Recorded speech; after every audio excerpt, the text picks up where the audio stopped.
Hello मेरे प्यारे दोस्तों। अगर आपने रामायण जरूर देखी होगी तो आप रावण की बहन शूर्पणखा के बारे में तो जरूर ही जानते होंगे।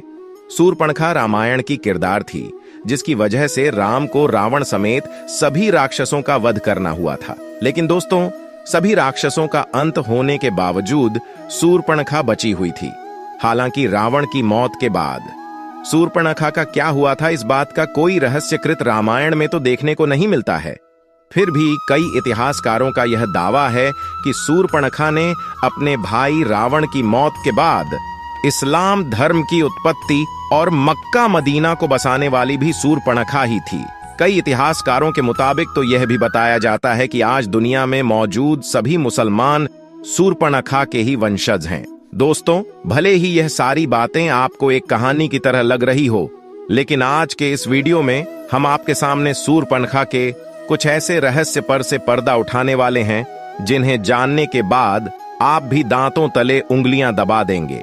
रामायण के अनुसार हमें यह बताया जाता है कि जब रावण ने माता सीता का अपहरण किया था तो भगवान श्री राम ने माता सीता को आजाद करने के लिए रावण समेत उसके पूरे वंश का नाश कर दिया था।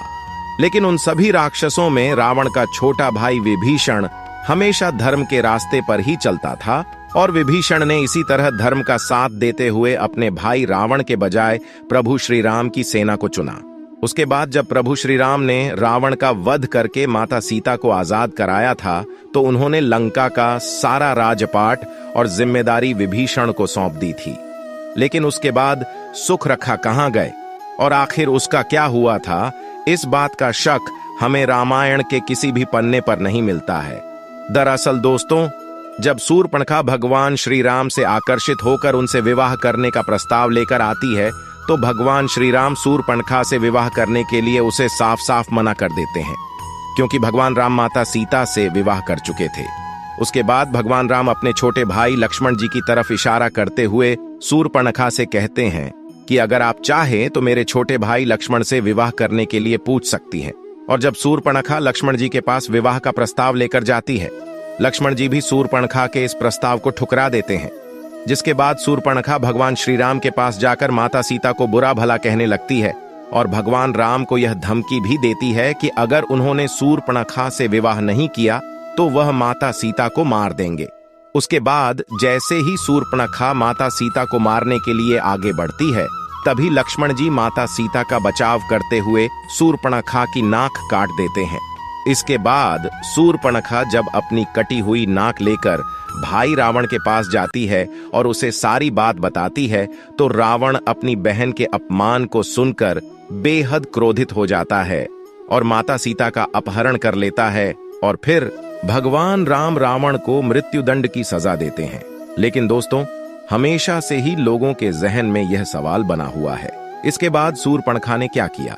कई इतिहासकारों के मुताबिक यह बताया जाता है कि शूर्पणखा खुद को दुनिया की सबसे सुंदर स्त्री मानती थी और जब लक्ष्मण जी ने माता सीता को बचाने के लिए उसकी नाक काट दी थी तो वह अपने चेहरे को देखकर बहुत ही शर्म महसूस करती थी और नाक कटने के बाद वह हमेशा अपने चेहरे को एक काले कपड़े से छुपा कर रखती थी। शूर्पणखा को जब यह पता चला था कि उसके सारे भाई प्रभु श्री राम के हाथों मारे जा चुके हैं तो शुक्राचार्य के पास जाने का फैसला किया था और वह बाहर जाकर उन्हीं के आश्रम में रहने लगी थी।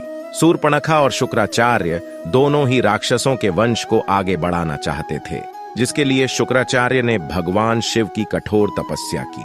शुक्राचार्य की तपस्या से प्रसन्न होकर भगवान शिव ने उन्हें अश्रु के अमर होने के बजाय वरदान के रूप में शिवलिंग दिया और यह भी बताया कि जिस दिन कोई वैष्णव यानी भगवान विष्णु का अवतार है या फिर कोई भक्त जो भगवान विष्णु को सच्चे दिल से मानता है, अगर उसने शिवलिंग पर गंगा जल छिड़क दिया, उसी समय इस दुनिया से संपूर्ण राक्षस जाति का विनाश हो जाएगा। इसके बाद दैत्य गुरु शुक्राचार्य ने भगवान शिव के द्वारा दिए गए इस शिवलिंग को हिंदुओं से दूर रखकर इसे रेगिस्तान में स्थापित कर दिया, क्योंकि हिंदू धर्म का हर वक्त भगवान विष्णु को जरूर मानता है और अगर ऐसे में शिवलिंग पर गंगा जल छिड़क दिया तो विश्व में संपूर्ण राक्षस जाति का अंत हो जाएगा।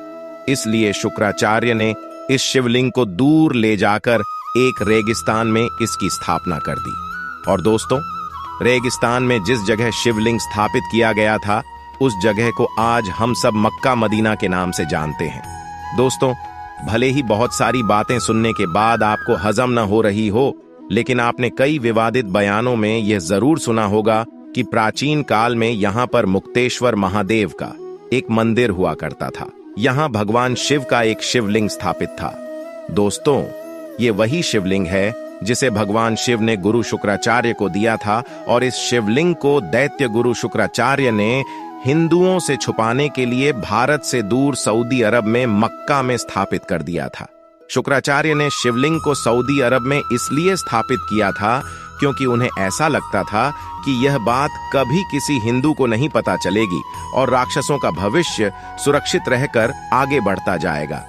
आपको बता दें कि दैत्य गुरु शुक्राचार्य ने शिवलिंग की सुरक्षा का काम सूर्पणखा को सौंप दिया था। उस समय सूर्पणखा अपने चेहरे को कपड़े से ढककर रखती थी और फिर सूर्पणखा ने अपने वंश को आगे बढ़ने के लिए कई बच्चों को जन्म दिया, जिसके बाद वही बच्चे आज सुखना खाकी उस परंपरा को निभाते आ रहे हैं। दोस्तों, हम बात कर रहे हैं मुसलमानों का, क्योंकि आपने जब भी मुसलमान महिलाओं को देखा होगा तो यह गौर किया होगा कि वह हमेशा ही अपने चेहरे को ढक कर रखती हैं और इसके लिए वह बुर्का पहनती हैं। मुसलमान महिलाओं के कपड़ों में केवल उनकी आंख ही नजर आती है, और जब नाक कटने के बाद सूर्पणखा अपने चेहरे को कपड़े से छुपाकर रखती थी तो उसकी भी सिर्फ आंखें ही नजर आती थीं। मक्का मदीना के मकेश्वर महादेव का जो शिवलिंग स्थापित किया गया था, उसकी सुरक्षा के लिए सूर्पणखा ने वहीं पर रहना शुरू कर दिया था, और मक्का मदीना आज दुनिया की एक ऐसी जगह बन चुकी है जहां पर हिंदुओं का जाना साफ तौर पर मना है। इसके अलावा तो बताया तो ये भी जाता है कि सऊदी अरब में जिस जगह पर मक्का मदीना मौजूद है, उसके आसपास तक की सभी जगहों पर हिंदुओं को रहने की इजाजत बिल्कुल भी नहीं दी जाती है। मक्का मदीना में रहकर ही सूर्पणखा ने अपने वंश को आगे बढ़ाया और परंपराओं का भी निर्माण किया। इनमें से एक परंपरा थी बुर्का पहनने की, और यह रिवाज सूर्पणखा के समय से ही चला रहा है। दोस्तों, ऐसा बताया जाता है कि द्वापर युग बीत जाने के बाद सूर्पणखा के वंशज आज के समय में इब्राहिम धर्म के अनुयायी हैं, और इस वजह से इस्लाम धर्म में शुक्राचार्य को एक विशेष महत्व दिया जाता है। इस बात का जिक्र धार्मिक ग्रंथों में भी किया जा चुका है। अब दोस्तों, ये सारी बातें किनारे करके अगर इस कहानी पर गौर फरमाया जाए तो जरा एक बार सोच कर देखिए कि आखिर ऐसी कौन सी वजह है जिसके चलते किसी भी हिंदू का मक्का मदीना के अंदर जाना साफ तौर पर मना है, और अगर कोई हिंदू चाहे भी तो मक्का मदीना के अंदर नहीं जा सकता। आखिर कौन सी चीज है जो सभी हिंदुओं को मक्का मदीना के अंदर जाने से रोक दी है? तो उस बात के पीछे ऐसा कोई ना कोई ठोस कारण तो जरूर होगा जिसने हिंदुओं के वहां जाने पर प्रतिबंध लगा है। अगर ध्यान दें तो यह सारी बातें केवल एक ही तरफ इशारा करती हैं कि शायद मुसलमानों का सूर्पणखा के वंशज होने वाली यह बात हकीकत हो सकती है, और सारे मुसलमान इस बात से डरते हैं कि अगर कोई हिंदू गलती से भी मक्का मदीना के अंदर चला गया और उसने शिवलिंग पर गंगा जल छिड़क दिया तो दुनिया से पूरी राक्षस जाति का अंत हो जाएगा।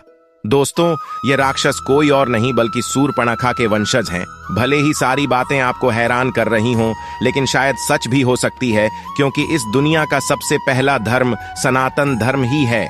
यानी कि दुनिया में मौजूद हर एक व्यक्ति सनातन धर्म से जरूर ताल्लुक रखता है, और हमारे ईश्वर भी सनातन धर्म से ताल्लुक रखते थे। दोस्तों, ऐसा ही प्राचीन समय में भी हुआ करता था।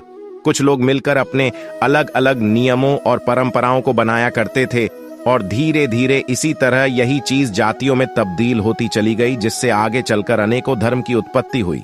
लेकिन इस्लाम धर्म की हकीकत बारे में आज भी कई सवाल उठाए जाते हैं।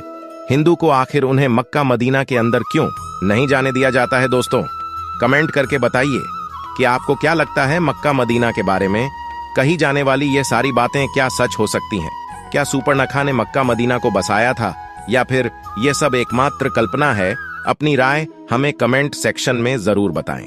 वीडियो अच्छी लगी हो तो वीडियो को लाइक शेयर कीजिएगा, और ऐसे ही और वीडियोस के लिए चैनल को सब्सक्राइब कर बेल आइकन को भी जरूर ऑन कर लीजिएगा। बहुत बहुत धन्यवाद।